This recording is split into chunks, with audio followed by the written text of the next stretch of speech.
야, 너가 뭐 되는 줄 알아? 응, 군인이야. 군인 명령에 복종하고 시간을 지키고 규칙을 따르는 사람이로. 휴가 복귀 중이던 한 여군이 있었습니다. 그녀는 복귀하던 길에 폭행당하던 여성을 구하고 있었습니다. 그녀는 이 일로 늦게 복귀하게 되어 가혹한 징계와 모욕을 당했습니다.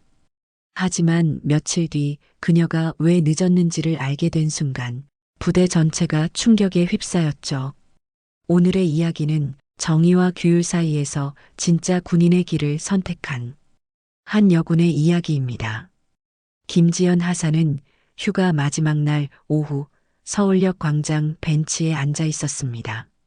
이른 봄 햇살은 따뜻했지만 바람은 여전히 차가웠습니다. 옆에는 부사관학교 동기인 이수진 하사가 커피를 홀짝이고 있었습니다. 휴가 어땠어? 집에서 잘 쉬었어? 수진이 물었습니다. 지연은 고개를 끄덕이며 미소 지었습니다. 응, 정말 좋았어. 부모님이랑 오랜만에 밥도 먹고 친구들도 만나고. 너는? 나도. 그래도 벌써 끝이네. 다시 부대 가면 훈련이랑 당직이랑. 생각만 해도 벌써 피곤해. 수진이 장난스럽게 투덜거렸습니다. 지연은 웃으며 수진의 어깨를 가볍게 쳤습니다. 그래도 우리 졸업할 때 뭐라고 했어? 책임감 있는 부사관이 되자고 했잖아. 맞아. 그때는 정말 열정 넘쳤는데 말이야. 두 사람은 짧게 웃었습니다. 지연과 수지는 부사관 학교를 함께 졸업하고 같은 부대에 배치되었지만 소대가 달랐기에 평소 근무 중에는 거의 마주칠 기회가 없었습니다. 휴가나 휴식 시간에만 이렇게 만날 수 있었습니다. 지연은 손목시계를 확인했습니다. 오후 4시 15분. 부대 복귀 시간은 저녁 6시였고 부대까지는 기차로 1시간 반 정도 걸렸습니다. 충분한 시간이었습니다. 우리 이제 슬슬 들어가야 할 것 같아. 기차 시간 맞춰야지. 지연이 일어서며 말했습니다. 수진도 커피를 다 마시고 일어났습니다. 그래, 가자. 두 사람은 배낭을 메고 역사 안으로 들어섰습니다. 평일 오후였지만 서울역은 사람들로 북적였습니다. 출장을 가는 직장인들, 캐리어를 끄는 관광객들, 교복을 입은 학생들이 뒤섞여 있었습니다. 발걸음 소리, 안내 방송 소리, 사람들의 대화 소리가 뒤섞여 웅성거림을 만들어냈습니다. 매표소에서 기차표를 끊었습니다. 5시 출발, 부대 인근역 도착 예정 시각은 6시 30분. 복귀 시간보다 30분 여유가 있었습니다. 시간 좀 있네. 저기 대합실에서 좀 쉬다 갈까? 수진이 제안했습니다. 지연은 고개를 끄덕였습니다. 대합실은 넓고 따뜻했습니다. 높은 천장 아래 줄지어 놓인 플라스틱 의자들에는 각양각색의 사람들이 앉아 있었습니다. 누군가는 스마트폰을 들여다보고 누군가는 책을 읽고 누군가는 눈을 감고 졸고 있었습니다. 형광등 불빛은 은은했고 공기에는 커피 냄새와 빵 냄새가 섞여 있었습니다.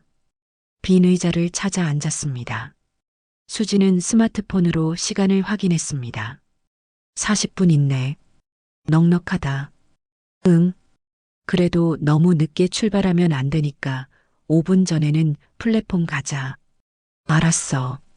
지연은 창밖을 바라보며 부대로 돌아갈 생각을 했습니다. 봄이 오고 있었습니다. 겨울 내내 앙상했던 가로수가지 끝에 연두색 새싹이 돋아나고 있었습니다. 부대 가면 또 훈련이겠지만 이번 휴가는 정말 좋았다는 생각이 들었습니다. 부모님과 함께 보낸 시간, 오랜만에 친구들을 만난 일, 그리고 수진과 나눈 이야기까지 모든 것이 소중하게 느껴졌습니다. 시간이 흘러 4시 50분이 되었습니다. 수진이 일어서며 말했습니다. 슬슬 가자. 플랫폼 찾아가야지. 지연도 배낭을 메고 일어섰습니다. 그런데 그 순간 급한 기운을 느꼈습니다. 화장실. 아까부터 참고 있었는데 이제는 더 이상 참을 수 없었습니다. 수진아, 미안한데 나 화장실 급해. 먼저 플랫폼 가 있어. 금방 갈게. 진짜? 지금 기차 곧 출발하는데? 수진이 눈을 크게 떴습니다. 금방 다녀올게. 진짜 급해. 먼저 타고 있어. 지연이 다급하게 말했습니다. 수진은 걱정스러운 표정을 지었지만 고개를 끄덕였습니다. 그래. 근데 서두르고. 기차 놓치면 안 돼. 알아. 걱정 마. 지연은 배낭을 벗어 수진에게 건넸습니다. 이거 들고 먼저 가 있어. 내가 금방 갈게. 수진은 지연의 배낭을 받아 메고 플랫폼으로 향했습니다. 지연은 화장실 표지판을 따라 빠르게 걸었습니다. 대합실을 가로질러 복도로 들어섰습니다. 화장실은 복도 끝에 있었습니다. 바로 그때였습니다. 복도 한쪽 화장실 입구 근처에서 날카로운 여성의 비명이 들려왔습니다. 싫어요. 그만하세요. 지연의 발걸음이 멈췄습니다. 고개를 돌려 그쪽을 바라봤습니다. 시야 끝에서 한 노숙자, 남성이 젊은 여성의 팔을 거칠게 붙잡고 있었습니다. 여성은 필사적으로 팔을 빼려 했지만 남성은 더 강하게 끌어당겼습니다. 여성의 얼굴은 공포로 일그러져 있었고 남성의 얼굴은 술기운으로 붉게 달아올라 있었습니다. 가만히 있어. 조용히 안 하면 다친다고. 남성이 낮게 협박하듯 소리쳤습니다. 그러자 여성이 다시 한번 비명을 질렀고 남성은 그녀의 어깨를 밀쳐 벽에 부딪히게 했습니다. 쿵 하는 둔탁한 소리가 복도에 울렸습니다. 지연의 심장이 빠르게 뛰기 시작했습니다. 주변을 둘러봤습니다. 복도에는 몇몇 사람들이 있었는데 아무도 움직이지 않았습니다. 몇몇은 힐끗 쳐다보다가 고개를 돌렸고 몇몇은 빠르게 그 자리를 떠났습니다. 못 본 척, 모른 척. 왜 아무도 안 도와주지? 지연은 입술을 깨물었습니다. 손목시계를 확인했습니다. 4시 53분. 기차는 5시에 출발합니다. 지금 화장실만 다녀오면 간신히 탈 수 있었습니다. 하지만 저 여성은 지금 당장 위험했습니다. 지연의 머릿속에서 2가지 목소리가 충돌했습니다. 도와줘야 한다는 목소리와 하지만 나는 군인이고 지금 복귀해야 한다는 목소리. 시간을 놓치면 안 된다는 목소리. 지각하면 큰일이라는 목소리. 지연은 한 걸음 화장실 쪽으로 걸었습니다. 하지만 발이 떨어지지 않았습니다. 다시 그쪽을 돌아봤습니다. 여성은 계속 울부짖고 있었고 남성은 더 거칠게 그녀를 끌고 있었습니다. 그 순간 지연의 머릿속에 아버지의 목소리가 떠올랐습니다. 아버지는 예비역 육군 상사 출신이었습니다. 지연이 부사관학교에 합격했을 때 아버지는 소주잔을 들며 이렇게 말했습니다. 지연아, 군인은 규율을 지켜야 해. 하지만 그보다 더 중요한 건 사람을 지키는 거야. 내가 입는 그 군복은 책임의 무게야. 규칙도 중요하지만 내 앞에서 누군가 쓰러지는데 그냥 지나치면 안 돼. 그건 군인이 아니라 비겁한 거야. 지연은 눈을 질끈 감았습니다. 그리고 천천히 눈을 떴습니다. 결심이 섰습니다. 화장실도 기차도 포기했습니다. 지연은 그쪽으로 빠르게 걸어갔습니다. 심장은 여전히 빠르게 뛰었지만 발걸음은 단호했습니다. 거기 그만하세요. 지연의 목소리가 복도에 울려 퍼졌습니다. 남성이 고개를 돌려 지연을 쳐다봤습니다. 그의 눈에는 짜증과 경멸이 가득했습니다. 뭐야 너? 지금 당장 그 사람 놓으세요. 경찰 부를 겁니다. 지연이 단호하게 말했습니다. 남성은 비웃듯 코웃음을 쳤습니다. 경찰?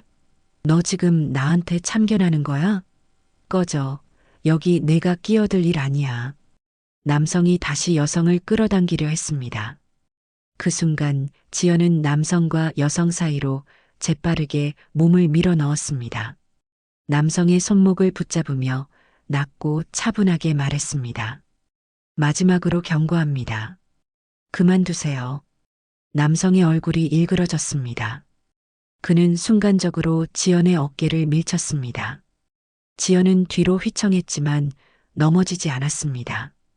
부사관학교에서 배운 체력 훈련과 호신술이 몸에 배어 있었습니다. EX 감히. 남성이 주먹을 휘둘렀습니다. 지연은 본능적으로 몸을 숙여 피했고 그 순간 남성의 옆구리를 빠르게 가격했습니다. 남성이 비틀거렸습니다. 지연은 그 틈을 놓치지 않고 남성의 팔을 뒤로 꺾어 바닥에 제압했습니다.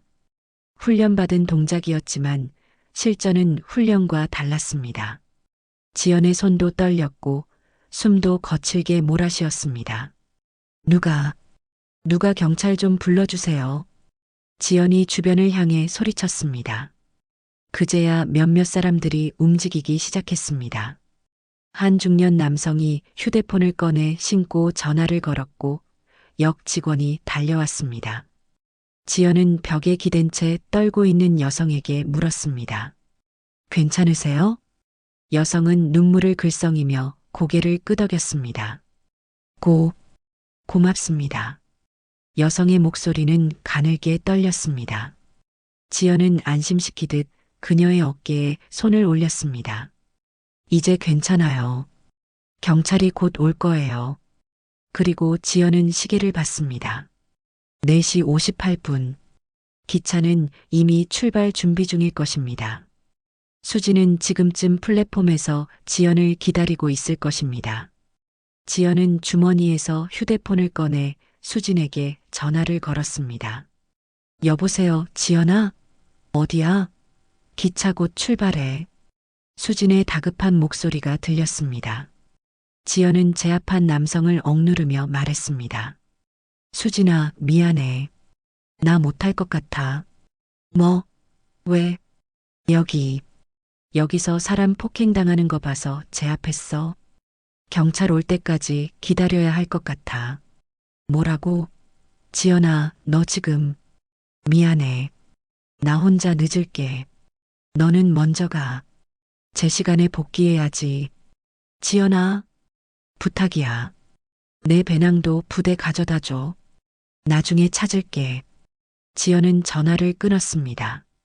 수지는 플랫폼에서 휴대폰을 들고 망설이고 있었습니다. 기차 출발을 알리는 안내방송이 울렸습니다. 수지는 지연의 배낭과 자신의 배낭을 메고 기차에 올랐습니다. 기차 문이 닫혔습니다. 수지는 창밖을 바라보며 걱정스러운 표정을 지었습니다. 기차는 천천히 움직이기 시작했습니다. 경찰이 도착하기까지는 10여 분이 걸렸습니다. 그동안 지연은 제압한 남성을 놓지 않았습니다. 남성은 욕설을 퍼부었지만 지연은 묵묵히 그를 억눌렀습니다. 마침내 경찰이 도착했고 남성은 수갑이 채워졌습니다. 신고하신 분이세요? 경찰관이 지연에게 물었습니다. 지연은 고개를 끄덕였습니다. 네. 저 여성분이 폭행당하는 걸 봐서 제압했습니다.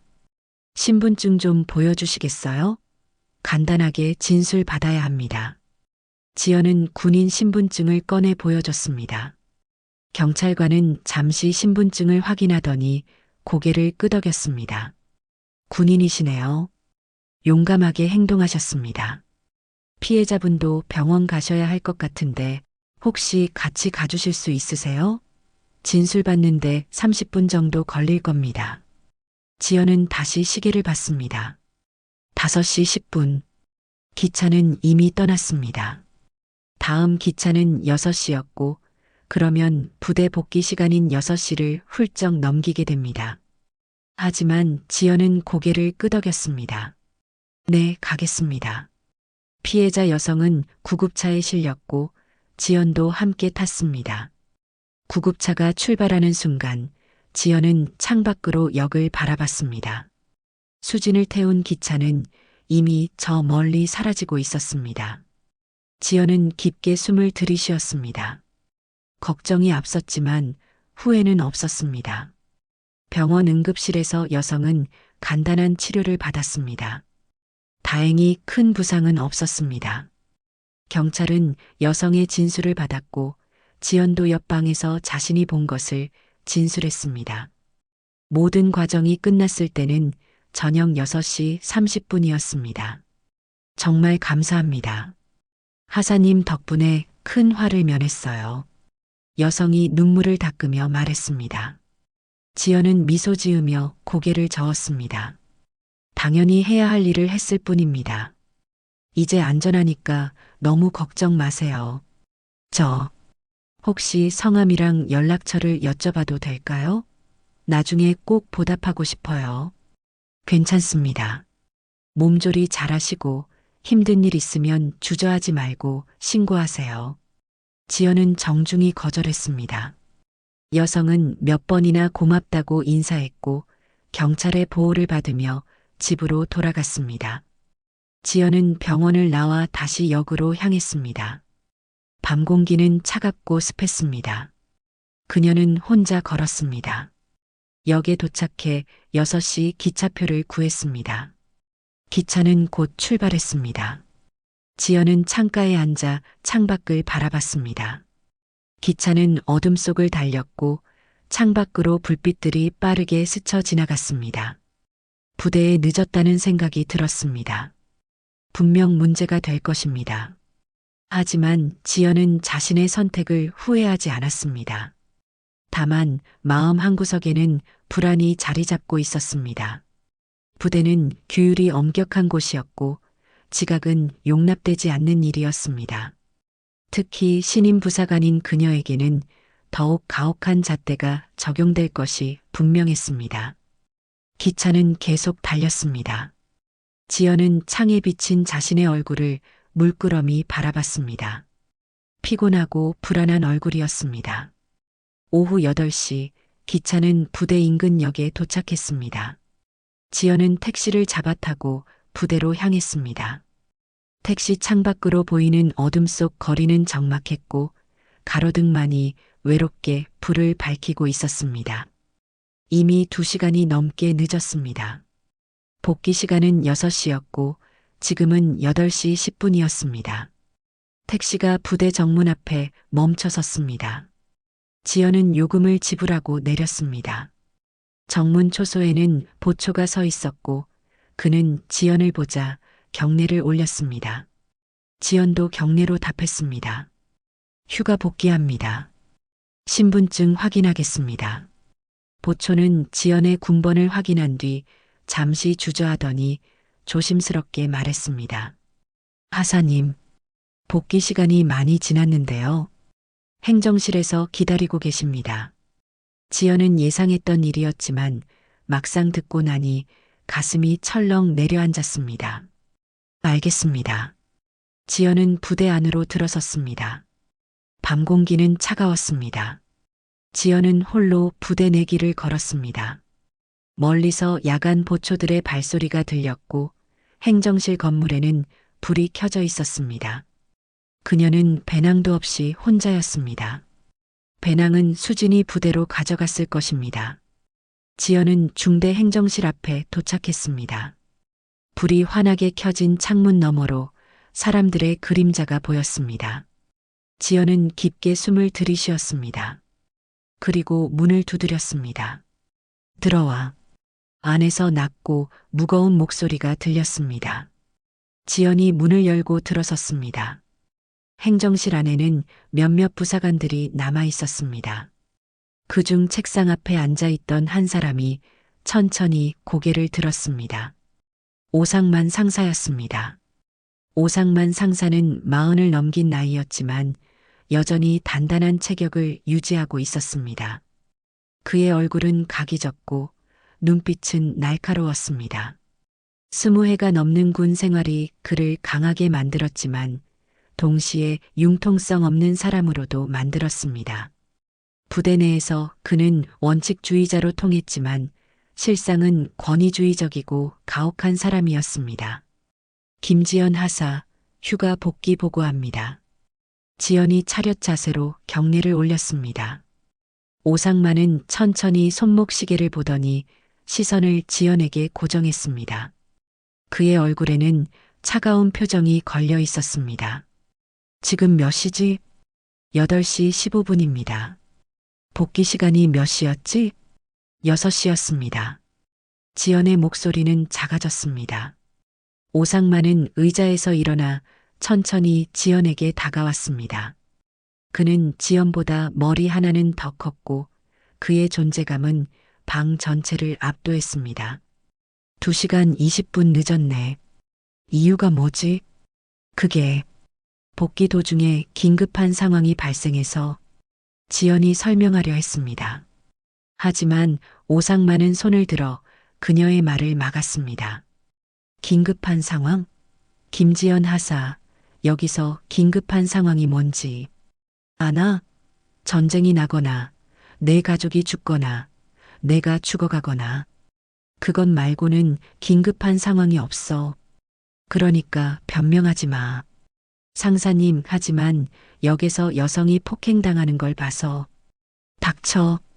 오상만의 목소리는 낮았지만 강렬했습니다. 그 한마디에 행정실 안이 조용해졌습니다. 다른 부사관들도 슬금슬금 시선을 돌렸습니다. 오상만은 지연을 똑바로 쳐다보며 말했습니다. 아, 내가 뭐 되는 줄 알아? 넌 군인이야. 군인은 명령에 복종하고 시간을 지키고 규칙을 따르는 사람이야. 내가 영웅 놀이하려고 군대 온 거 아니잖아. 역에서 무슨 일이 있든 그건 경찰이 할 일이지 내가 할 일이 아니야. 내 할 일은 정해진 시간에 부대로 복귀하는 거였어. 오상만의 목소리에는 냉기가 서려 있었습니다. 지연은 입술을 깨물었습니다. 하지만 그냥 지나칠 수가 없었습니다. 사람이 위험에 처해 있었습니다. 지연이 간신히 목소리를 냈습니다. 그녀의 손은 떨렸지만 그녀는 고개를 들고 오상만을 바라봤습니다. 오상만은 비웃듯 코웃음을 쳤습니다. 사람이 위험에 처해 있었다고? 그래서 내 임무를 저버렸다는 거지? 김지연, 내가 지금 뭘 말하는지 알아? 넌 지금 내 편의대로 규칙을 어겼다고 자백하는 거야. 군대는 내 개인적인 판단으로 움직이는 곳이 아니야. 명령과 규칙으로 움직이는 곳이지. 오상만은 책상으로 돌아가 서류철을 펼쳤습니다. 그는 펜을 들고 무언가를 적기 시작했습니다. 지연은 그 모습을 지켜보며 가슴이 답답해지는 것을 느꼈습니다. 오상만의 펜 끝에서 삐걱거리는 소리가 들렸습니다. 그 소리 하나하나가 지연의 심장을 짓누르는 것 같았습니다. 김지연 하사, 휴가 복귀 시간 지각. 정당한 사유 없음. 징계 대상으로 상급부대에 보고하겠어. 그리고 당장 내일부터 3일간 근신. 영창 수용 일주일. 그 기간 동안 모든 외출 및 휴식 시간 박탈. 야간 청소 및 작업 투입. 상사님, 너무 가혹한 것 아닙니까? 지연이 조심스럽게 물었습니다. 오상만은 고개를 들어 지연을 노려봤습니다. 가혹해? 내가 전방부대였으면 이것보다 더 심했을 거야. 내가 관대하게 처리하는 거야. 그리고 이건 징계가 아니라 교육이야. 넌 아직 신임이니까 규칙이 얼마나 중요한지 몸으로 배워야 해. 오상만은 다시 서류에 시선을 고정했습니다. 그리고 차갑게 덧붙였습니다. 그리고 앞으로 변명하지 마. 변명은 약한 사람이나 하는 거야. 내가 잘못했으면 잘못했다고 인정하고 벌을 받아. 그게 군인이야. 알았어? 지연의 목소리는 거의 들리지 않을 정도로 작았습니다. 알겠습니다. 오상만은 만족스러운 듯 고개를 끄덕이며 손짓했습니다. 나가. 내일 아침 6시에 영창으로 들어가.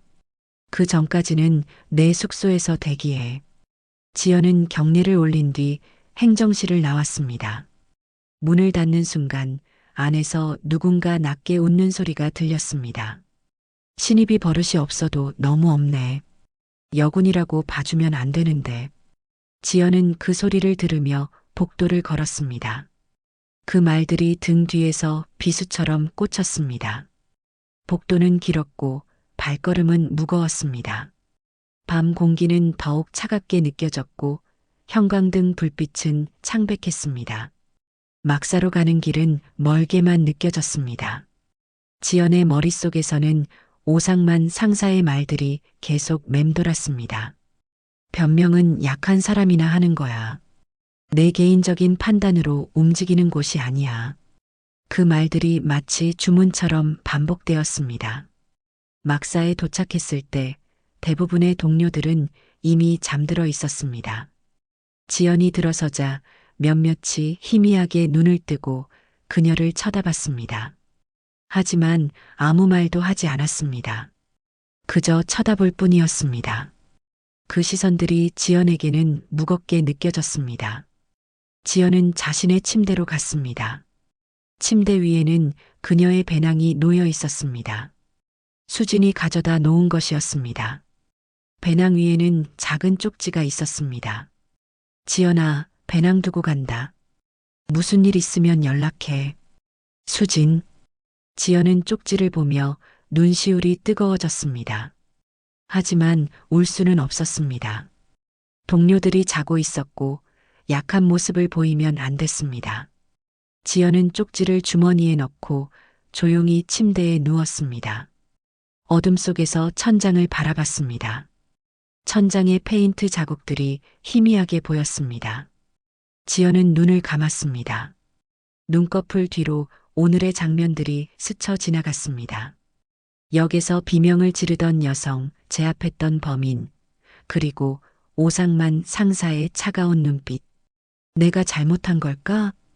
지연은 속으로 중얼거렸습니다. 그녀는 사람을 구했습니다. 그것이 잘못된 일일까요? 하지만 군대는 달랐습니다. 군대는 규칙이 우선이었고 개인의 판단은 인정받지 못했습니다. 지연은 이불을 끌어올려 얼굴을 덮었습니다. 그녀는 잠들지 못했습니다. 불안과 억울함이 뒤섞여 가슴을 짓눌렀습니다. 시계 소리만이 어둠 속에서 째깍째깍 울렸습니다. 그 소리가 유난히 크게 들렸습니다. 다음 날 아침 6시 정각. 지연은 영창 앞에 섰습니다. 영창은 부대 끝자락에 있는 작은 건물이었습니다. 회색 콘크리트 벽과 작은 창문, 그리고 철문. 그곳은 징계를 받은 병사들이 수용되는 곳이었습니다. 오상만 상사가 영창 문을 열었습니다. 그는 지연을 보며 무표정하게 말했습니다. 들어가. 일주일 동안 여기서 반성해. 알겠어? 알겠습니다. 지연은 영창 안으로 들어갔습니다. 철문이 닫히는 소리가 무겁게 울렸습니다. 쾅! 그 소리와 함께 지연은 세상과 단절되었습니다. 영창의 아침은 차갑게 시작되었습니다. 지연은 외부와의 접촉이 완전히 차단되었습니다. 오직 군 교범과 몇 권의 정신 교육 자료만 읽을 수 있었습니다. 지연은 그 자료들을 읽으며 시간을 보냈지만 머릿속에는 아무것도 들어오지 않았습니다. 글자들이 눈앞을 스쳐 지나갈 뿐 의미는 전혀 와닿지 않았습니다. 이틀째 되던 날 지연은 처음으로 눈물을 흘렸습니다. 그녀는 침대에 앉아 무릎을 끌어안고 소리 없이 울었습니다.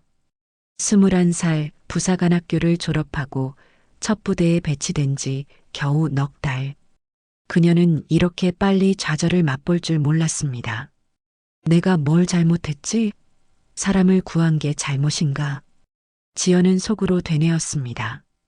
하지만 대답은 없었습니다. 영창의 벽은 침묵으로 그녀를 감쌌고 시간은 느리게 흘렀습니다. 벽시계의 초침 소리만이 틱, 틱, 틱 하고 규칙적으로 울렸습니다. 사흘째, 넷째, 다섯째. 날들은 똑같이 반복되었습니다. 기상, 세면, 식사, 그리고 긴 침묵. 지연은 벽을 보며 천장을 보며 창문을 보며 시간을 보냈습니다. 가끔 복도에서 발소리가 들렸습니다. 간수가 순찰을 도는 소리였습니다. 그 발소리가 가까워졌다가 멀어지는 것을 듣는 것이 유일한 변화였습니다. 지연은 수진을 생각했습니다. 수진은 제 시간에 복귀했을 것입니다. 아마 자신의 소대에서 평범하게 생활하고 있겠죠. 수진은 자신이 영창에 있다는 것을 알까요? 알고 있다면 걱정하고 있을까요? 전화라도 하고 싶은데.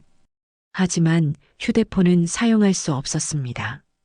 지연은 완전히 고립되어 있었습니다. 부모님께도 친구들에게도 그 누구에게도 연락할 수 없었습니다. 오직 홀로 이 시간을 견뎌내야 했습니다. 일주일이 지났습니다. 영창 문이 열렸습니다. 지연은 방에서 나왔습니다. 오상만 상사가 서 있었습니다. 그는 지연을 보며 무표정하게 말했습니다. 나왔으니까 이제 정상 복무해. 하지만 근신 기간은 아직 이틀 남았어. 그 기간 동안 외출 금지, 그리고 독신자 숙소 청소 알았지? 알겠습니다. 지연이 힘없이 대답했습니다. 오상만은 고개를 끄덕이고 돌아섰습니다. 지연은 막사로 향했습니다. 막사 안에는 몇몇 동료들이 있었습니다. 지연이 들어서자 그들은 힐끗 쳐다보더니 서로 눈빛을 주고받았습니다. 그리고 아무 말 없이 고개를 돌렸습니다. 지연은 자신의 침대로 가서 배낭을 정리했습니다. 옆 침대에 있던 여성 일병이 일어나 복도로 나갔고 다른 몇몇도 따라 나갔습니다. 막사는 금세 텅 비었습니다. 지연은 그 분위기를 느꼈지만 아무 말도 하지 않았습니다. 할 말도 없었고 할 힘도 없었습니다. 점심시간이 되었습니다. 지연은 식당으로 향했습니다. 식당은 시끌벅적했습니다. 병사들과 부사관들이 뒤섞여 밥을 먹고 이야기를 나누고 있었습니다. 지연은 식판을 들고 배식을 받았습니다. 밥, 국, 그리고 반찬 몇 가지. 평범한 식사였습니다. 지연은 빈 자리를 찾았습니다. 구석 테이블에 혼자 앉아 밥을 먹기 시작했습니다. 바로 그때 근처 테이블에서 누군가의 목소리가 들렸습니다. 저여군 말이야, 영창 갔다 왔다며? 응, 휴가 복귀 지각했다고. 2시간이나 늦었대. 2시간? 대체 뭐 하다가? 글쎄, 역에서 무슨 여자 구했다나 뭐라나? 영웅놀이 한 거지. 영웅놀이? 에이, 그냥 핑계 아니야? 남자 만났거나 그런 거 아니고. 몇몇이 낮게 웃었습니다. 지연은 숟가락을 든 손이 굳었습니다. 숟가락이 식판에 떨어질 듯 흔들렸습니다. 그녀는 고개를 숙이고 밥을 먹으려 했지만 목구멍으로 넘어가지 않았습니다. 여군들 원래 그렇잖아. 특혜 받으려고 별 핑계 다 대. 맞아. 우리는 조금만 늦어도 난리인데 여군들은 봐주는 거 많잖아. 이번에는 안 봐준 것 같던데? 영창 갔잖아. 그래도 일주일이면 짧은 거지. 남자였으면 만창은 갔을 거야. 대화는 계속 이어졌습니다. 지연은 더 이상 견딜 수 없었습니다. 그녀는 식판을 들고 자리에서 일어났습니다. 밥은 반도 먹지 못했지만 식욕이 사라졌습니다. 아니, 처음부터 식욕 같은 건 없었습니다. 그녀는 식판을 반납하고 식당을 나왔습니다. 복도를 걸으며 지연은 가슴이 답답해지는 것을 느꼈습니다. 숨이 막혔습니다. 그녀는 화장실로 들어가 세면대 앞에 섰습니다. 거울 속 자신의 얼굴을 바라봤습니다. 창백하고 지친 얼굴. 그녀는 찬물로 얼굴을 씻었습니다. 차가운 물이 얼굴을 타고 흘러내렸습니다. 특혜? 핑계? 나는 그냥 사람을 구했을 뿐인데. 지연은 고개를 들어 천장을 바라봤습니다. 눈물이 차오르는 것을 느꼈지만 그녀는 눈물을 삼켰습니다. 울면 안 됐습니다. 약해 보이면 안 됐습니다. 하지만 눈물은 저절로 흘러내렸습니다. 오후 훈련 시간이 되었습니다. 지연은 훈련장으로 나갔습니다. 체력 단련 시간이었습니다. 부사관과 병사들이 줄을 맞춰 서서 구령에 맞춰 운동을 시작했습니다. 지연도 그 대열에 섰습니다. 시작. 구령이 떨어졌고 모두가 팔굽혀펴기를 시작했습니다. 지연도 땅에 엎드려 팔굽혀펴기를 했습니다. 하지만 일주일간의 영창 생활로 체력이 많이 떨어진 상태였습니다. 10번을 채하기도 전에 팔이 후들거렸습니다. 온몸에서 힘이 빠져나가는 것 같았습니다. 김지연 하사, 제대로 해. 팔 완전히 펴. 훈련을 지휘하는 중사가 소리쳤습니다. 지연은 이를 악물고 팔굽혀펴기를 계속했습니다. 하지만 20번째에서 그녀는 더 이상 버티지 못하고 땅에 엎드렸습니다. 팔이 후들거리며 몸을 지탱하지 못했습니다. 뭐 하는 거야? 일어나. 다시 해. 지연은 다시 자세를 잡았습니다. 하지만 팔은 떨렸고 몸은 말을 듣지 않았습니다. 옆에서 누군가 속삭이는 소리가 들렸습니다. 저것 봐. 영창 갔다 와서 완전히 망했네. 원래 체력이 약했나 봐. 여군이라 그런가. 지연은 그 말들을 들으며 이를 악물었습니다. 그녀는 다시 팔굽혀펴기를 시작했고 끝까지 해냈습니다. 하지만 훈련이 끝났을 때 그녀의 몸은 땀으로 흠뻑 젖어 있었고 다리는 후들거렸습니다. 온몸이 비명을 지르는 것 같았습니다. 저녁이 되었습니다. 지연은 다시 식당으로 갔습니다. 이번에는 더 구석진 자리에 앉았습니다. 하지만 여전히 주변에서 수군거리는 소리가 들렸습니다. 저 여군 정말 사람 구했대? 글쎄, 증거라도 있나? 그냥 변명 아니야? 맞아. 진짜면 뉴스에 나왔겠지. 여군들은 특혜 받으려고 그런 얘기 많이 하잖아. 그러게. 어차피 확인할 방법도 없고. 지연은 숟가락을 내려놓았습니다. 아무도 믿어주지 않았습니다. 그녀가 정말로 사람을 구했다는 것을, 그것이 진실이라는 것을 아무도 믿지 않았습니다. 지연은 밥을 먹는 것을 포기하고 식판을 반납했습니다. 진실은 중요하지 않은 걸까? 지연은 한숨을 쉬었습니다. 루머는 빠르게 퍼지고 왜곡되고 증폭되었습니다. 사람들은 자신들이 믿고 싶은 것을 믿었습니다.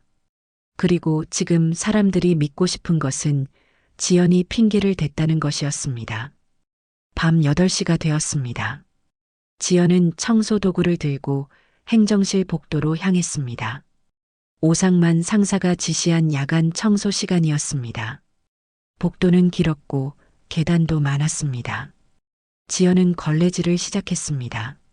무릎을 꿇고 바닥을 닦고 계단을 하나하나 닦았습니다. 복도는 고요했습니다. 간간이 먼 곳에서 들리는 발소리와 문 닫히는 소리만이 정막을 깼습니다. 지연은 묵묵히 걸레질을 계속했습니다. 차가운 바닥, 손에 배는 물기, 무릎의 통증, 모든 것이 현실이었습니다. 1시간쯤 지났을 때 지연은 잠시 손을 멈추고 복도 창문을 바라봤습니다. 밖은 깜깜했고 창문에는 형광등 불빛을 받은 자신의 모습이 희미하게 비쳤습니다. 무릎을 꿇고 걸레를 든 모습, 초라하고 외로운 모습이었습니다. 수진이는 잘 지내고 있겠지. 지연은 부사관학교 동기인 수진을 떠올렸습니다. 서울역에서 헤어질 때 수진의 걱정스러운 얼굴이 생각났습니다. 수진은 지금 자신이 이런 상황인 것을 알까요? 연락이라도 하고 싶은데. 하지만 근신 기간 동안은 휴대폰을 사용할 수 없었습니다. 지연은 완전히 고립되어 있었습니다. 지연은 다시 걸레질을 시작했습니다. 바닥을 닦고 또 닦았습니다. 하지만 아무리 닦아도 얼룩은 지워지지 않는 것처럼 느껴졌습니다. 마치 자신의 처지처럼. 아무리 설명해도, 아무리 진실을 말해도 아무도 믿어주지 않는 것처럼. 내가 잘못한 걸까? 정말로 내가 잘못한 걸까? 지연은 속으로 되뇌었습니다. 하지만 아무도 대답해주지 않았습니다. 복도는 여전히 고요했고 그녀는 여전히 혼자였습니다. 계단을 닦다가 지연의 눈에서 눈물이 떨어졌습니다. 물기가 바닥에 떨어져 작은 얼룩을 만들었습니다. 지연은 재빨리 눈물을 닦았습니다. 울면 안 됐습니다.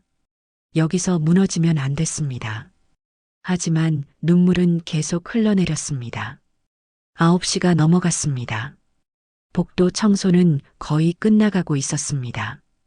지연은 마지막 계단을 닦으며 깊게 숨을 들이쉬었습니다. 온몸이 무겁고 지쳤습니다.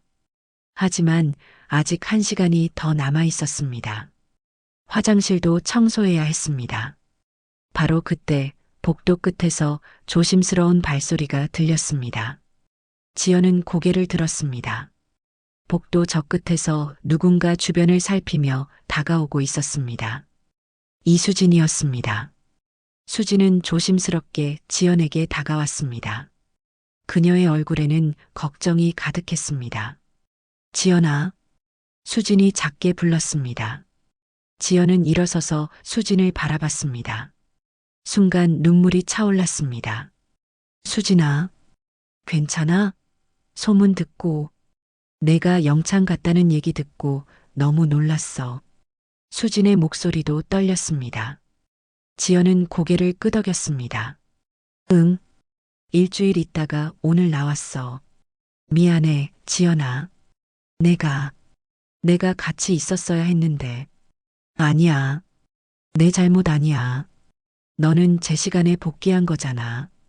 내가 혼자 선택한 거야. 지연이 고개를 저었습니다. 수지는 지연의 손을 잡았습니다. 그 손은 따뜻했습니다. 그래도 너 혼자 그런 일 당하게 해서 미안해. 내가 부대 오자마자 내 배낭 막사에 두고 무슨 일 있나 물어보려고 했는데 소대가 달라서 만날 수가 없었어.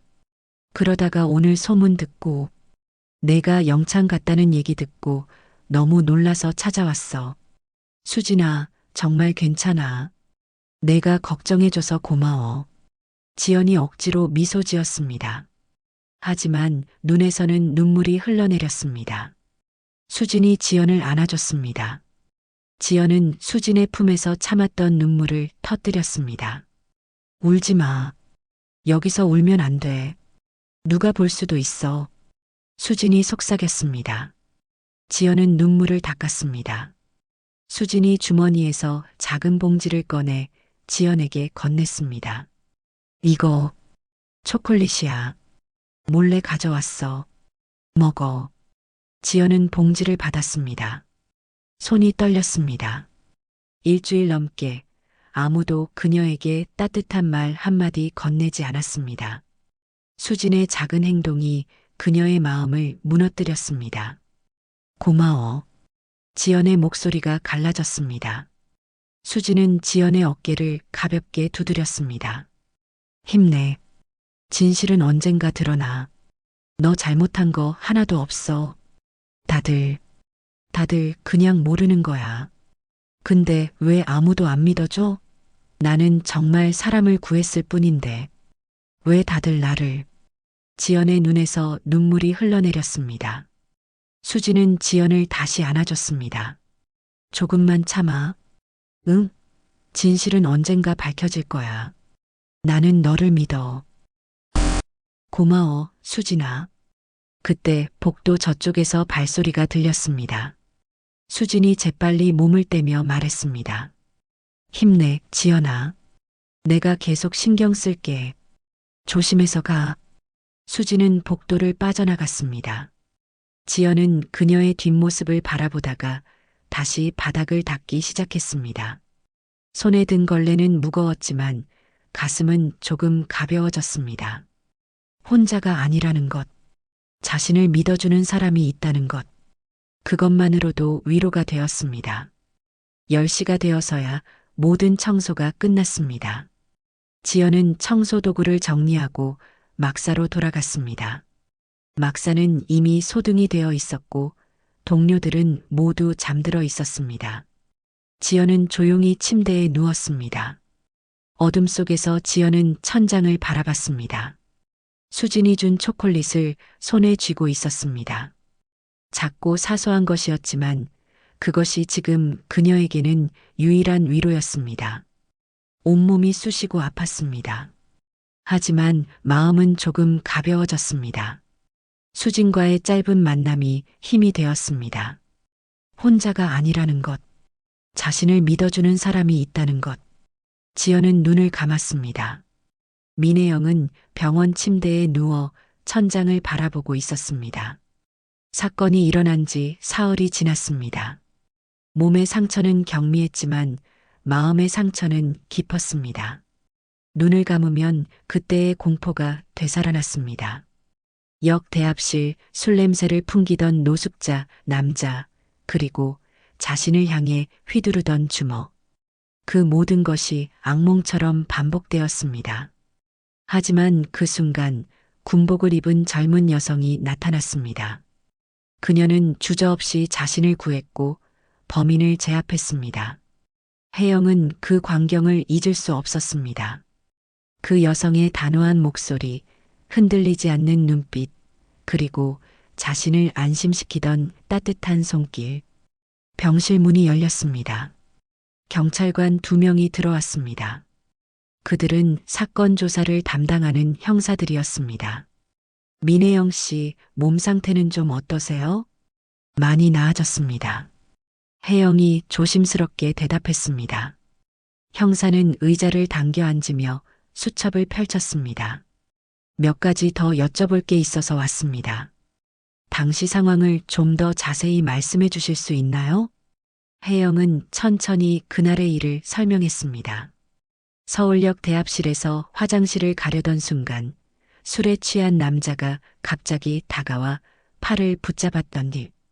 도움을 청했지만 아무도 나서지 않았던 일. 그리고 군복을 입은 여성이 나타나 자신을 구해준 일. 혜영의 목소리는 떨렸지만 또렷했습니다. 그분, 군인이라고 하셨죠? 네. 군복을 입고 있었어요. 정말 용감하게 저를 구해주셨어요. 이름이나 소속은 아시나요? 아니요. 제가 너무 놀라서 제대로 여쭤보지 못했어요.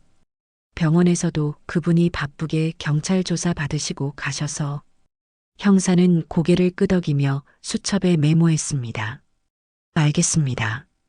우리가 당시 현장에 출동했던 경찰관들한테 확인해 보겠습니다. 신원 확인이 되면 연락드리겠습니다. 형사들이 나간 뒤 혜영은 다시 천장을 바라봤습니다. 그녀는 그 여군에게 제대로 감사 인사도 못했다는 것이 마음에 걸렸습니다. 꼭 다시 만나서 고마움을 전하고 싶었습니다. 오후가 되었습니다.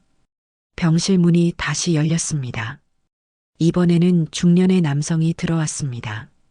그는 정장을 입고 있었고 얼굴에는 걱정이 가득했습니다. 혜영아, 삼촌, 박진수였습니다. 육군 소장이자 사단장인 그는 혜영의 친삼촌이었습니다. 그는 급히 병원으로 달려온 모양이었습니다. 괜찮아? 다친 데는 없고? 박진수가 혜영의 손을 잡으며 물었습니다. 그의 손은 떨리고 있었습니다.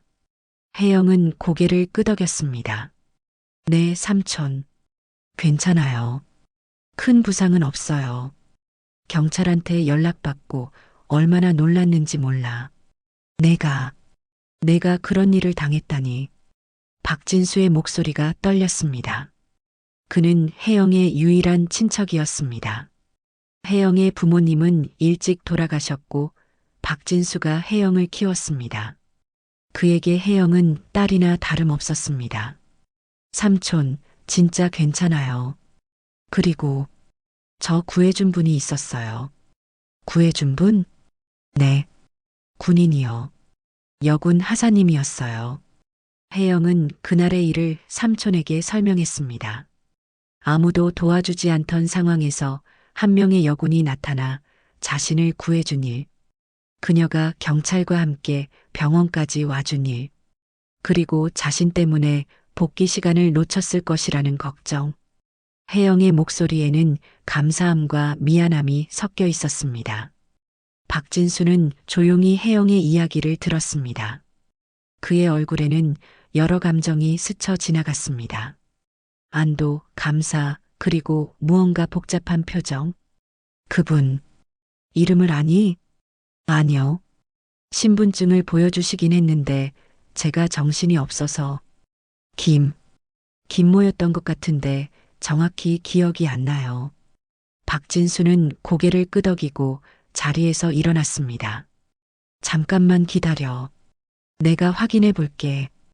박진수는 병실을 나가 복도에서 휴대폰을 꺼냈습니다. 그는 경찰서에 전화를 걸었습니다. 여보세요. 저는 육군 소장 박진수입니다. 사흘 전 서울역에서 발생한 폭행 사건 관련해서 문의드립니다. 피해자가 제 조카인데 당시 군인이 구조했다고 들었습니다. 그분 신원 확인이 가능할까요? 잠시 후 박진수는 메모를 받았습니다. 김지연 하사, 그리고 소속 부대 정보. 박진수의 눈이 커졌습니다. 그 부대는 바로 자신이 관할하는 사단 예하 부대였습니다. 내 부대 소속이라고? 박진수는 즉시 부대에 전화를 걸었습니다. 참모장이 전화를 받았습니다. 사단장님, 무슨 일이십니까? 김지연 하사. 이 사람 현재 어떤 상태인가? 잠시만요. 확인해 보겠습니다. 잠시 후 참모장의 목소리가 들렸습니다. 사단장님, 김지연 하사는 휴가 복귀 지각으로 현재 영창 수용 중입니다. 일주일 징계 중이고 어제 출소했습니다. 근신 기간이 이틀 남았습니다. 뭐? 박진수의 목소리가 높아졌습니다. 복도를 지나가던 간호사가 놀라 그를 쳐다봤습니다. 영창? 왜? 휴가 복귀 시간을 2시간 넘게 지각했다고 보고되어 있습니다. 담당 부사관이 징계 조치했습니다. 지각 이유는? 보고서에는 정당한 사유 없음으로 기록되어 있습니다. 박진수는 눈을 감았습니다. 상황이 보였습니다. 김지연 하사는 자신의 조카를 구하느라 복귀 시간을 놓쳤고 그 때문에 징계를 받은 것입니다. 그런데 담당자는 그 사정을 전혀 모르고 있었습니다. 아니, 알려고 하지도 않았습니다. 자세한 경위를 파악하게, 그리고 감찰팀을 즉시 해당 부대로 보내라. 내가 직접 확인할 것이니 모든 관련 자료를 준비하게. 박진수의 목소리는 차갑고 단호했습니다. 알겠습니다, 사단장님. 박진수는 전화를 끊고 병실로 돌아왔습니다. 혜영은 걱정스러운 눈으로 삼촌을 바라봤습니다. 삼촌, 확인하셨어요? 응. 그분, 내 덕분에 지금 큰 곤란을 겪고 있구나. 네. 혜영의 얼굴이 창백해졌습니다. 너를 구하느라 복귀 시간을 놓쳤어. 그래서 지금 징계를 받고 있어. 영창에 일주일이나 있었대. 아니, 그럴 리가. 저 때문에요? 혜영의 목소리가 떨렸습니다. 눈에 눈물이 고이기 시작했습니다. 내 잘못이 아니야. 오히려 그분은 당연히 해야 할 일을 했어. 문제는 부대에서 그 사정을 모르고 징계를 내렸다는 거야. 박진수의 얼굴이 굳었습니다. 그는 오랜 군 생활을 통해 이런 일들이 어떻게 벌어지는지 알고 있었습니다. 규율과 원칙만을 앞세우다가 정작 중요한 것을 놓치는 일, 그리고 신임들이 부당하게 대우받는 일. 그는 그런 일들을 수없이 봐왔고 막으려 노력해왔습니다. 하지만 이번에는 자신의 부대에서 자신의 조카를 구한 사람에게 그런 일이 벌어졌습니다. 삼촌이 바로잡을게. 걱정하지 마. 박진수는 혜영의 머리를 쓰다듬으며 말했습니다. 그리고 다시 복도로 나가 전화를 걸었습니다. 사단본부는 긴급히 움직이기 시작했습니다. 참모장은 감찰팀을 소집했고 해당 부대의 모든 관련 자료를 요청했습니다. 경찰서에도 연락을 취해 당시 CCTV 영상과 진술 조서를 확보했습니다. 모든 것이 신속하게 그리고 정확하게 진행되었습니다. 참모장은 해당 중대에 전화를 걸었습니다. 전화를 받은 것은 중대장 정윤식 대위였습니다. 중대장, 김지연 하사 관련해서 긴급 지시가 내려왔네. 사단 감찰팀이 내일 오전에 부대를 방문할 예정이니 모든 관련 자료를 준비하게. 감찰팀이요? 무슨 일입니까? 정윤식의 목소리에 당황함이 묻어났습니다. 자세한 내용은 내일 브리핑하겠네. 일단 해당 하사의 징계 관련 모든 서류, 그리고 휴가 복귀 지각 경위를 정리해두게. 빠짐없이. 알겠습니다. 정윤식 중대장은 전화를 끊고 당황스러운 표정을 지었습니다. 감찰팀이 온다는 것은 심각한 일이 있다는 뜻이었습니다. 그는 즉시 오상만 상사를 불렀습니다. 상사님, 사단에서 감찰팀이 내려온다는데요. 김지연 하사 관련해서. 오상만의 얼굴이 굳었습니다. 감찰팀이요? 왜요? 모르겠습니다. 일단 관련 자료 다 준비해 두시죠. 내일 오전에 온다고 하니까. 오상만은 고개를 끄덕였지만 내심 불안했습니다. 감찰팀이 온다는 것은 뭔가 문제가 있다는 신호였습니다. 그는 서류철을 꺼내 김지연의 징계 서류를 다시 확인했습니다. 정당한 사유 없음이라고 명확히 적혀 있었습니다. 김지연 하사는 역에서 무슨 일이 있었다고 말했지만 오상만은 그것을 변명으로 치부하고 기록하지 않았습니다. 그때는 그것이 옳은 일이라고 생각했습니다. 규칙은 규칙이니까. 하지만 지금 그 결정이 흔들리기 시작했습니다. 내가 뭘 잘못했다고. 규칙대로 한 건데. 오상만은 속으로 중얼거렸지만 불안감은 가시지 않았습니다. 손끝이 미세하게 떨렸습니다. 그날 저녁 부대 내에는 묘한 긴장감이 흘렀습니다. 감찰팀이 온다는 소문은 빠르게 퍼졌습니다. 행정실 부사관들은 서류를 다시 확인하고 중대장은 밤늦게까지 보고서를 정리했습니다.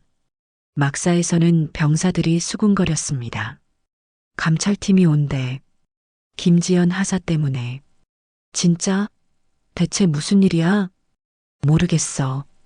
근데 분위기가 심상치 않아. 지연은 막사 침대에 누워 그 소리를 들었습니다. 감찰팀? 자신 때문에? 그녀는 무슨 일인지 알 수 없었습니다. 하지만 뭔가 큰 일이 일어나고 있다는 것은 느낄 수 있었습니다. 사단 본부에서는 박진수 사단장이 참모장과 감찰팀장을 불러 회의를 했습니다. 내일 해당 부대를 방문한다. 김지연 하사의 징계 경위를 철저히 조사하고 CCTV 영상과 경찰 진술 조서를 현장에서 공개한다. 모든 관련자를 소집하고 진실을 밝혀낸다. 박진수의 목소리는 단호했습니다. 알겠습니다, 사단장님. 감찰팀장이 경례를 올렸습니다. 박진수는 창밖을 바라보며 말했습니다. 군인의 용기가 징계를 받는 부대라면 그건 잘못된 부대야. 내일 모든 것을 바로잡는다. 밤이 깊어갔습니다. 부대는 잠들었지만 긴장감은 가시지 않았습니다. 다음 날 아침 부대는 평소와 다른 분위기였습니다. 오전 6시 기상 나팔이 울렸지만 막사항 공기는 무겁게 가라앉아 있었습니다. 병사들과 부사관들은 수군거리며 서둘러 준비를 했습니다. 감찰팀이 오늘 온대. 진짜? 몇 시에? 아침 일찍이래. 이미 출발했을 거야. 지연은 세면대 앞에서 얼굴을 씻으며 주변의 대화를 들었습니다. 감찰팀. 어제 저녁부터 계속 들리던 그 단어. 자신과 관련이 있다는 것은 알았지만 정확히 무슨 일인지는 알 수 없었습니다. 행정실은 이른 아침부터 분주했습니다. 오상만 상사는 밤새 서류를 정리했는지 눈 밑에 다크서클이 짙었습니다. 정윤식 중대장도 일찍 출근해서 보고서를 다시 검토하고 있었습니다. 상사, 서류 준비 다 됐나? 정윤식이 물었습니다. 오상만은 고개를 끄덕였습니다. 네, 중대장님. 김지연 하사의 징계 관련 서류, 휴가 복귀 기록, 영창 수용 일지 모두 준비했습니다. 좋아. 감찰팀이 오면 바로 제출할 수 있게 해도.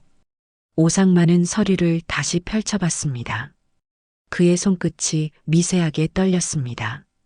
징계 사유란에는 정당한 사유 없음이라고 적혀 있었습니다. 김지연이 역에서 무슨 일이 있었다고 말했을 때 그는 그것을 변명으로 치부했습니다. 기록조차 하지 않았습니다. 하지만 규칙은 규칙이야. 내가 뭘 잘못했다고. 오상만은 속으로 되뇌었지만 불안감은 커져갔습니다. 마치 뭔가 큰 파도가 밀려오는 것 같은 기분이었습니다. 오전 9시 부대 정문에 검은색 승용차 3대가 들어섰습니다. 차에서 내린 것은 사단 감찰팀이었습니다. 감찰팀장을 포함해 총 5명. 그들은 모두 정장을 입고 서류 가방을 들고 있었습니다. 그들의 표정은 단호했고 발걸음은 빨랐습니다. 정문 보초가 경례를 올렸고 감찰팀은 곧장 중대본부로 향했습니다. 중대장 정윤식과 오상만 상사는 본부 앞에서 감찰팀을 맞이했습니다. 두 사람 모두 긴장한 표정이었습니다. 감찰팀장 이철수 중령입니다.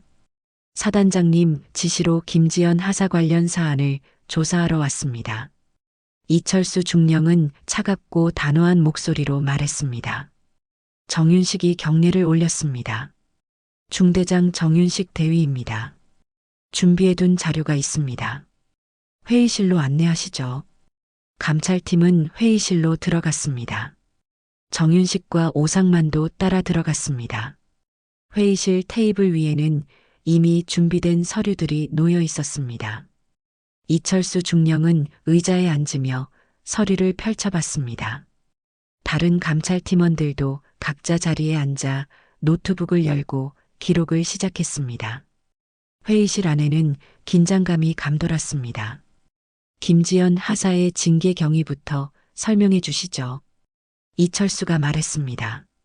정윤식이 목을 가다듬고 설명을 시작했습니다.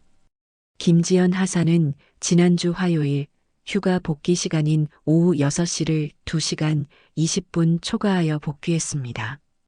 이에 담당 부사관인 오상만 상사가 징계 조치를 취했습니다. 지각 사유는? 보고서에는 정당한 사유 없음으로 기록되어 있습니다. 이철수의 눈빛이 날카로워졌습니다. 정당한 사유 없음? 김지연 하사 본인은 뭐라고 말했습니까? 정윤식은 오상만을 바라봤습니다. 오상만이 앞으로 나서며 대답했습니다. 김지연 하사는 역에서 여성 폭행 사건에 개입했다고 주장했습니다. 하지만 이는 개인적인 판단에 의한 행동이며 복귀 시간을 지키지 못한 것에 대한 변명으로 판단했습니다. 변명으로 판단했다?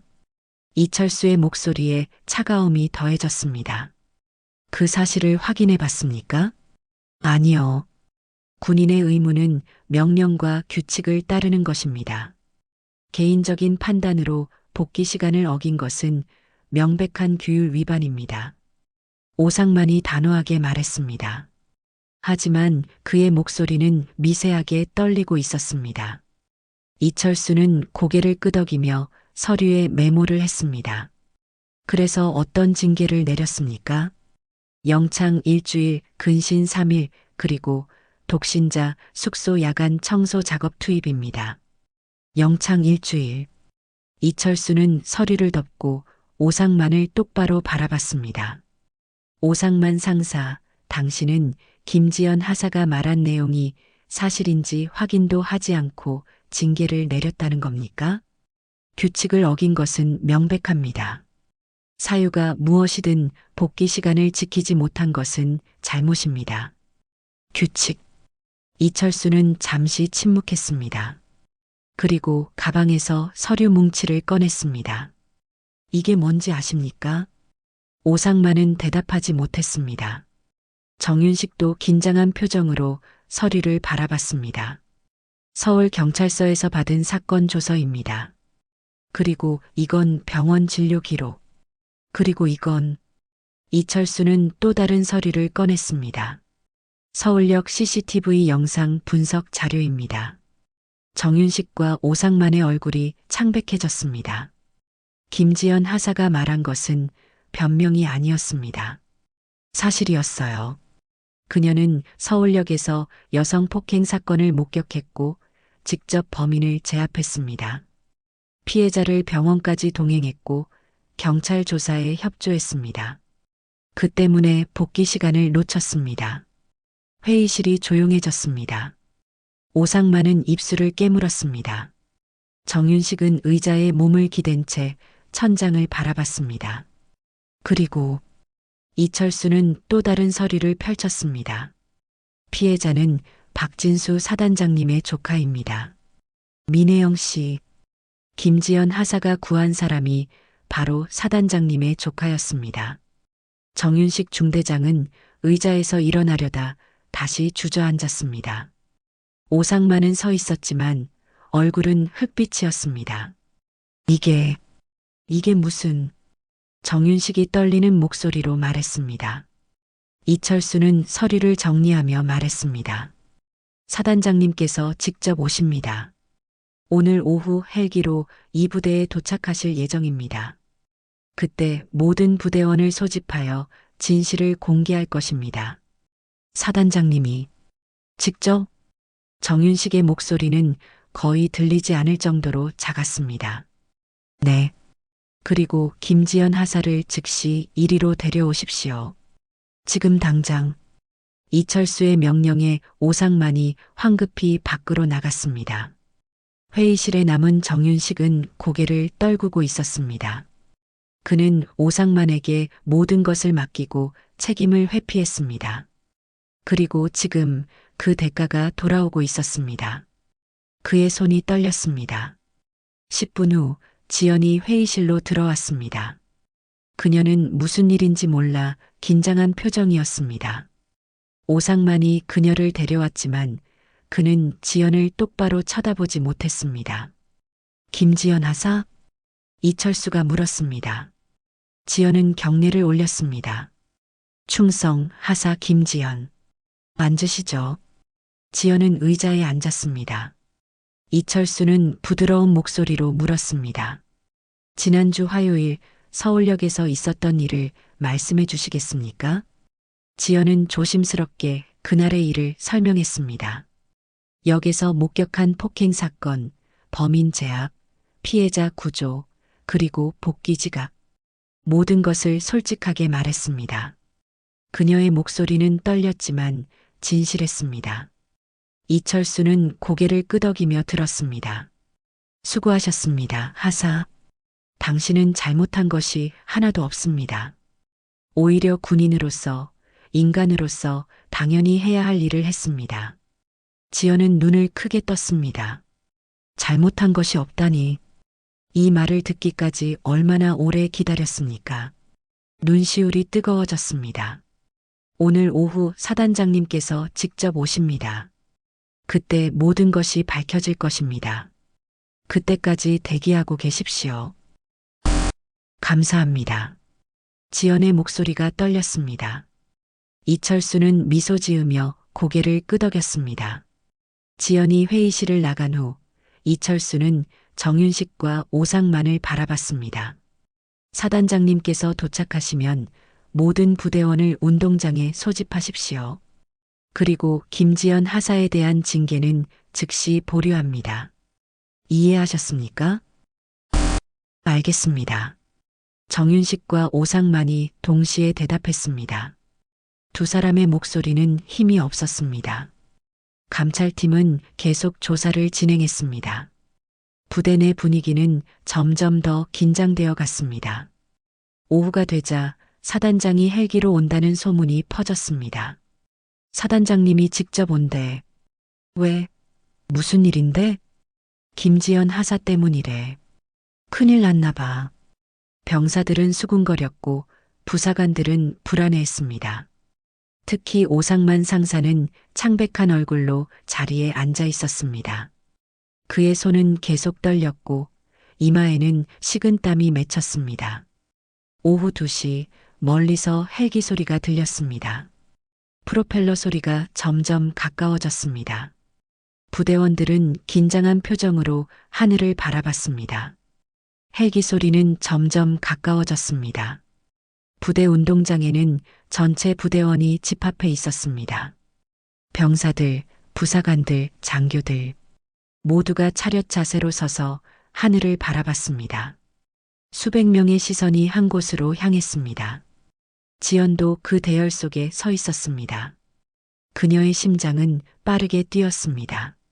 무슨 일이 벌어지고 있는지 아직 완전히 파악하지 못했지만 뭔가 큰 변화가 오고 있다는 것은 느낄 수 있었습니다. 손끝이 차가웠고 온몸에 긴장이 감돌았습니다. 헬기가 운동장 한쪽에 착륙했습니다. 프로펠러가 일으키는 바람에 흙먼지가 일었습니다. 헬기 문이 열렸고 정장을 입은 중년의 남성이 내렸습니다. 박진수 사단장이었습니다. 그는 단호한 표정으로 운동장을 가로질러 걸어왔습니다. 뒤따라 참모장과 감찰팀이 함께 걸었습니다. 중대장 정윤식이 앞으로 나가 경례를 올렸습니다. 중대 전 병력 집합 완료했습니다. 정윤식의 목소리는 떨리고 있었습니다. 박진수는 경례를 받고 운동장 중앙에 설치된 단상으로 올라갔습니다. 그는 마이크를 잡고 천천히 부대원들을 둘러봤습니다. 수백 명의 시선이 그에게 집중되어 있었습니다. 운동장은 숨소리조차 들릴 정도로 조용했습니다. 나는 사단장 박진수 소장이다. 박진수의 목소리가 확성기를 통해 운동장에 울려 퍼졌습니다. 오늘 이 자리에 여러분을 모은 이유는 한 가지 사실을 밝히기 위해서다. 이 부대에서 일어난 일, 그리고 그것이 어떻게 처리되었는지를 여러분 모두가 알아야 한다. 부대원들은 긴장한 표정으로 사단장을 바라봤습니다. 누군가 침을 삼키는 소리가 들렸습니다. 박진수는 계속 말했습니다. 지난주 김지연 하사는 휴가 복귀 중 2시간 20분 지각했다. 그 이후로 영창 일주일과 근신 처분을 받았다. 담당 부사관은 지각 사유를 정당한 사유 없음으로 기록했다. 박진수는 잠시 멈췄습니다. 그리고 목소리를 높였습니다. 하지만 그것은 사실이 아니다. 운동장이 술렁였습니다. 병사들과 부사관들이 서로를 바라봤습니다. 수군거림이 일었습니다. 김지연 하사는 서울역에서 여성 폭행 사건을 목격했다. 주변에 사람들이 많았지만 아무도 나서지 않았다. 하지만 김지연 하사는 달랐다. 그녀는 위험을 무릅쓰고 범인을 제압했고 피해자를 구했다. 그리고 경찰 조사에 협조하느라 복귀 시간을 놓쳤다. 박진수는 단상 옆에 설치된 스크린을 가리켰습니다. 이제 여러분에게 그 장면을 보여주겠다. 감찰팀원이 노트북을 조작했습니다. 스크린에 영상이 재생되기 시작했습니다. 서울역 CCTV 영상이었습니다. 영상 속에는 역 복도가 보였습니다. 한 노숙자 남성이 여성을 벽에 밀치는 장면, 여성이 비명을 지르는 장면, 그리고 군복을 입은 젊은 여성이 나타나 남성과 여성 사이에 끼어드는 장면. 부대원들은 숨을 죽이고 화면을 바라봤습니다. 지연은 자신이 화면에 나타나는 것을 보고 가슴이 뛰었습니다. 영상은 계속 이어졌습니다. 남성이 주먹을 휘두르고 군복 입은 여성이 피하는 장면, 그리고 재빠르게 남성을 제압하는 장면. 바닥에 쓰러진 남성을 억누르고 주변에 도움을 요청하는 장면. 영상 속 군복 입은 여성은 김지연이었습니다. 영상이 끝났습니다. 운동장은 정적에 휩싸였습니다. 모두가 충격에 빠진 표정이었습니다. 누군가는 입을 벌린 채 멍하니 서 있었고 누군가는 고개를 떨구었습니다. 박진수는 다시 마이크를 들었습니다. 여러분이 본 것이 진실이다. 김지연 하사는 변명을 한 것이 아니다. 그녀는 사람을 구했다.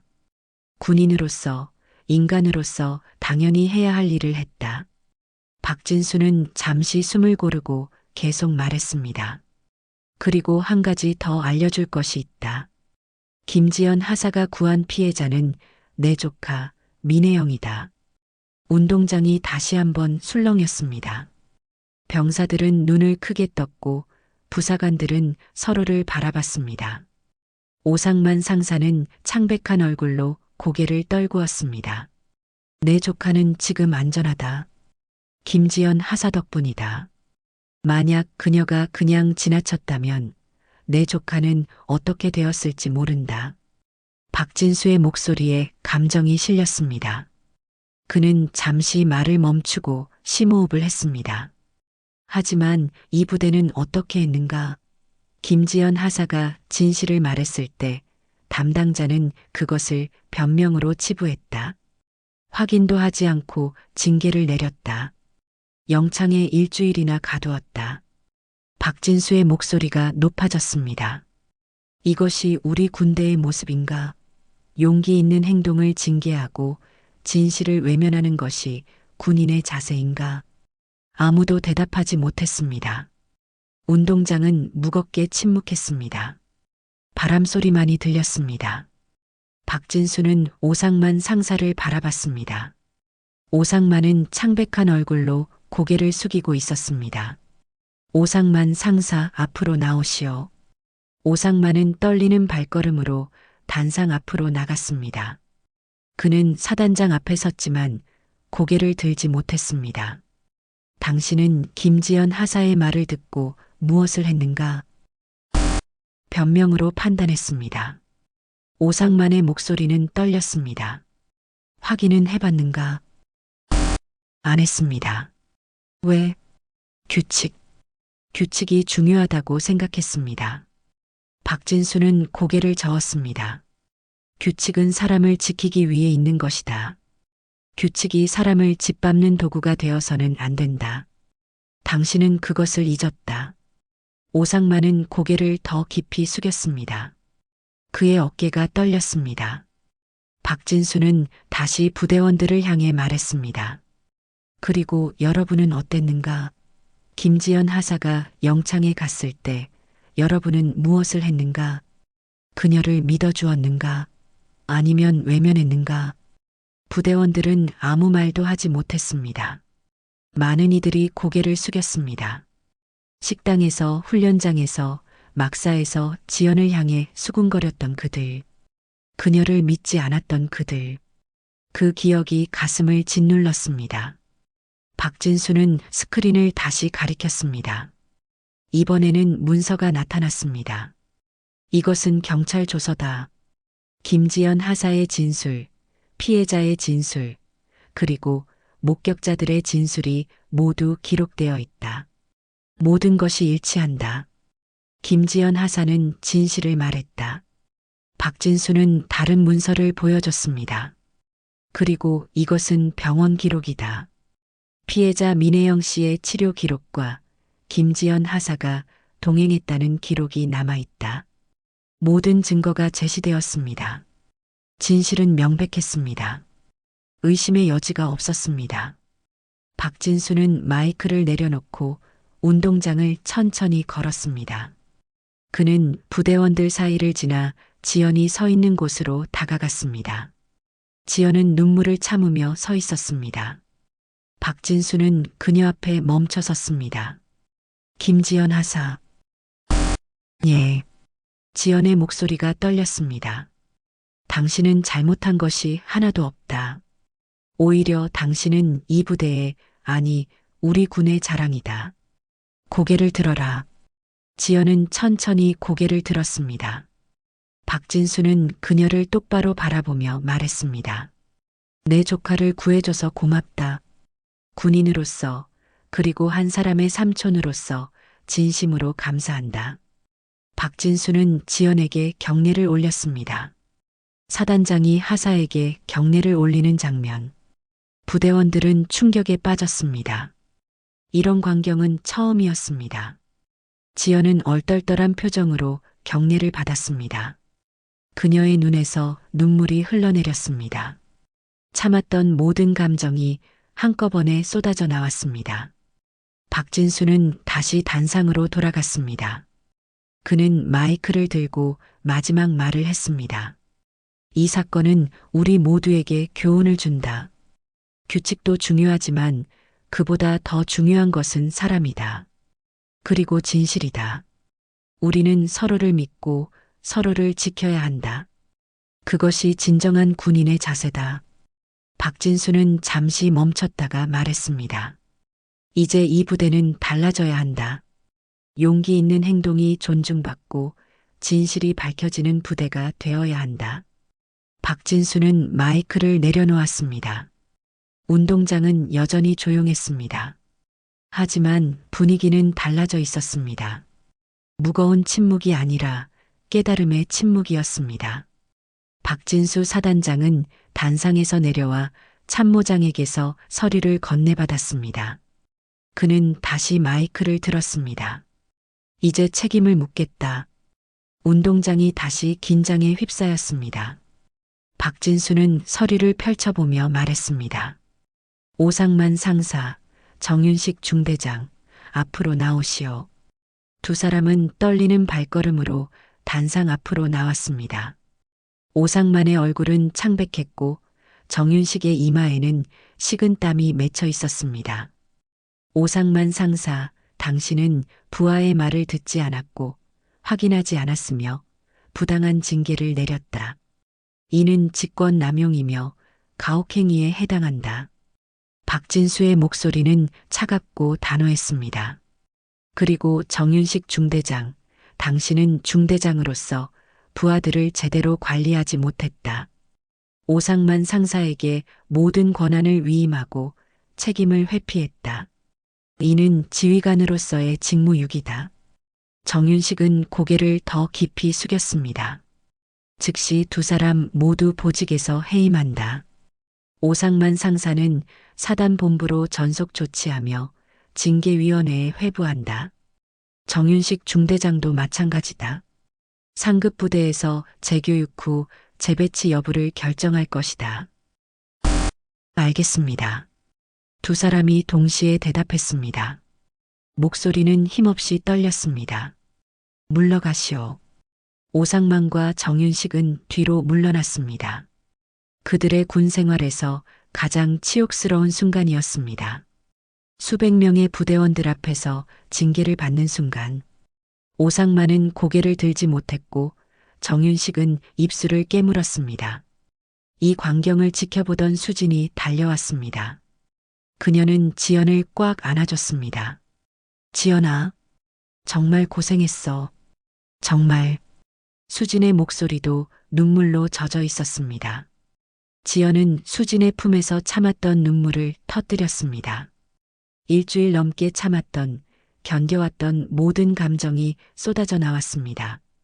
울음이 터져 나왔습니다. 수진아, 응, 나 여기 있어. 내가 여기 있잖아. 두 사람은 서로를 아는 채 울었습니다. 주변의 부대원들도 그 모습을 보며 눈시울을 붉혔습니다.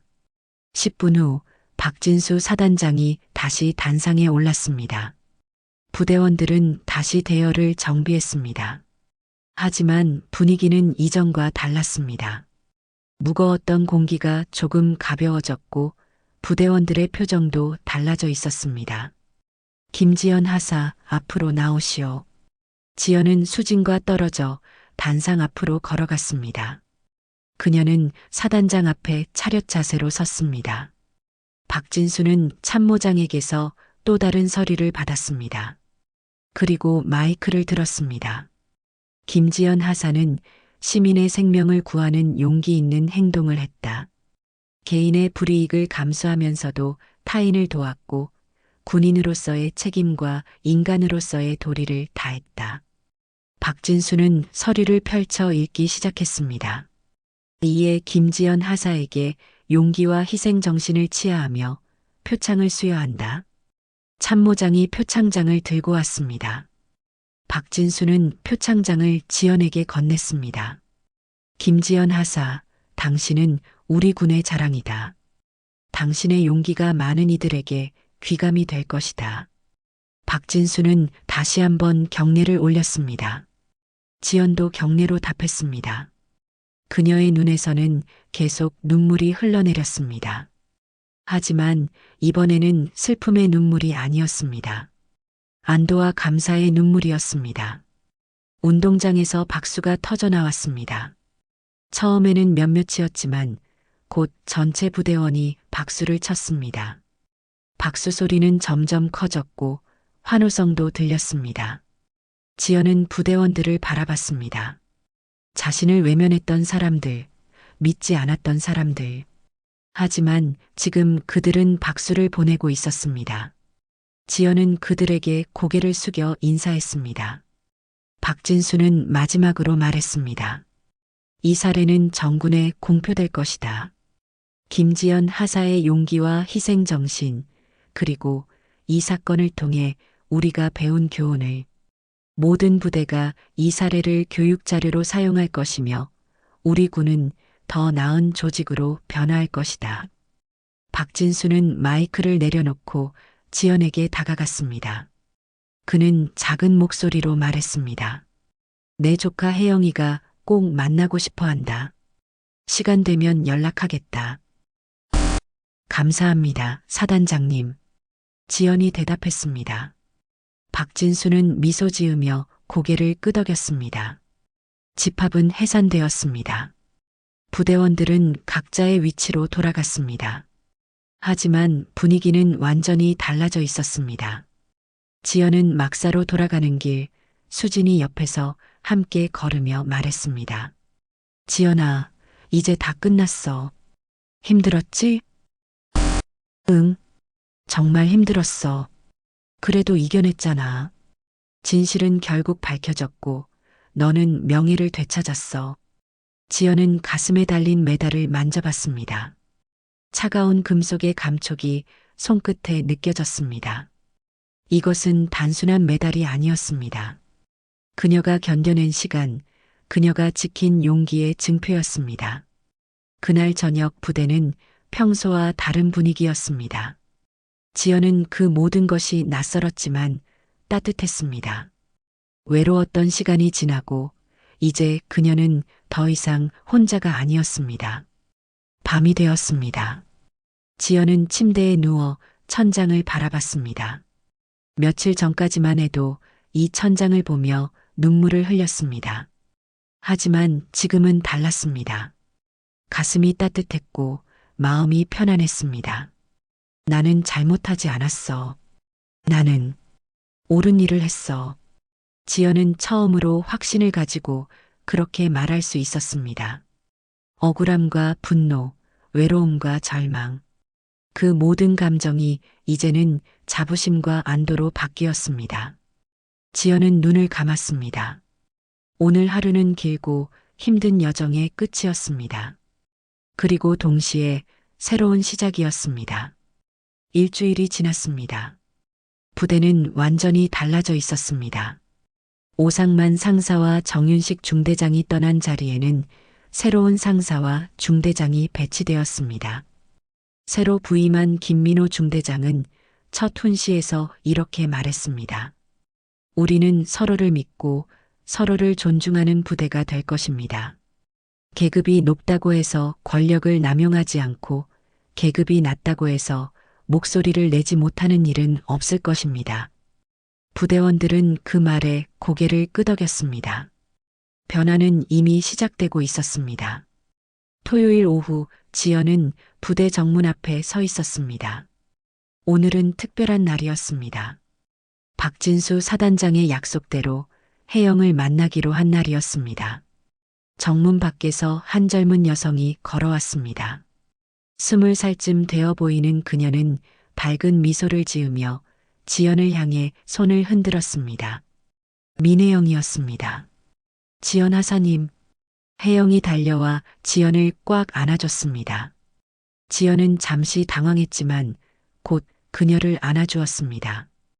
혜영 씨, 몸은 괜찮으세요? 네, 덕분에 완전히 나았어요. 하사님은요? 저도 괜찮아요. 두 사람은 잠시 서로를 바라봤습니다. 역에서 처음 만났을 때 혜영은 공포에 질려 있었고 지연은 긴장해 있었습니다. 하지만 지금은 달랐습니다. 카페로 갈까요? 제가 커피 사드릴게요. 지연이 제안했습니다. 혜영은 고개를 끄덕이며 따라왔습니다. 부대 밖 작은 카페에 앉아 두 사람은 커피를 마시며 이야기를 나눴습니다. 하사님, 정말 고생 많으셨죠? 삼촌한테 다 들었어요. 하사님이 저 때문에 영창까지 가셨다고. 혜영의 눈에 눈물이 고였습니다. 지연은 고개를 저었습니다. 아니에요. 제 선택이었어요. 후회하지 않아요. 그래도 정말 죄송하고 감사해요. 하사님이 아니었으면 저는 어떻게 됐을지 몰라요. 혜영은 가방에서 작은 상자를 꺼냈습니다. 이거 정말 작은 거지만 받아주세요. 제 마음이에요. 상자 안에는 예쁜 펜이 들어 있었습니다. 지연은 펜을 꺼내보며 미소 지었습니다. 예쁘네요. 잘 쓸게요. 그리고요. 혜영은 잠시 망설이다가 말했습니다. 저 그 일 이후로 많이 생각했어요. 역에 그렇게 많은 사람들이 있었는데 아무도 저를 도와주지 않았어요. 다들 모른 척하고 지나갔죠. 그게 너무 무서웠어요. 혜영의 목소리가 떨렸습니다. 하지만 하사님은 달랐어요. 하사님은 저를 도와주셨죠. 그래서 결심했어요. 저도 누군가를 도울 수 있는 사람이 되고 싶다고. 무슨 뜻이에요? 사회봉사단체를 만들 거예요. 위기에 처한 사람들을 돕고 특히 군인들의 인권과 복지를 위해 활동하는 단체요. 삼촌도 도와주시기로 했어요. 지연은 감동한 표정으로 혜영을 바라봤습니다. 정말 대단하네요. 하사님이 저한테 용기를 주셨어요. 이제 저도 누군가에게 용기를 주고 싶어요. 두 사람은 미소를 나눴습니다. 그때 카페 문이 열리며 수진이 들어왔습니다. 지연아, 여기 있었구나. 아, 이분이. 응, 민혜영 씨. 내가 구했던 그분이야. 수진은 혜영에게 인사했습니다. 안녕하세요. 저는 이수진 하사예요. 지연이 동기이자 친구죠. 안녕하세요. 많이 들었어요. 지연 하사님이 힘들 때 유일하게 도와주신 분이라고. 세 사람은 함께 자리에 앉았습니다. 카페는 따뜻한 분위기로 가득했습니다. 우리 셋 연락하고 지내요. 가끔 만나서 밥도 먹고. 혜영이 제안했습니다. 지연과 수지는 고개를 끄덕였습니다. 좋아요. 우리 세 사람 친구하죠. 수진이 웃으며 말했습니다. 세 젊은 여성은 서로의 손을 맞잡았습니다. 각자 다른 길을 걷지만 이제 함께 걸어갈 친구들이었습니다. 시간이 흘렀습니다. 계절이 바뀌고 부대에는 봄이 완전히 찾아왔습니다. 훈련장 옆 개나리는 노랗게 피어나고 벚꽃도 만개했습니다. 부대는 완전히 달라져 있었습니다. 새로운 중대장은 정기적으로 부대원들과 면담을 했고 고충을 들었습니다. 부사관들은 더 이상 권위를 앞세우지 않았고 병사들도 자유롭게 의견을 냈습니다. 식당에서는 더 이상 수군거림이 없었습니다. 대신 웃음소리가 가득했습니다. 훈련장에서는 서로를 격려하는 목소리가 들렸습니다. 김하사 힘내. 할 수 있어. 같이 가자. 우리 함께. 막사에서는 동료들이 서로의 이야기를 들어주었습니다. 누군가 힘들어하면 다른 누군가가 위로했습니다.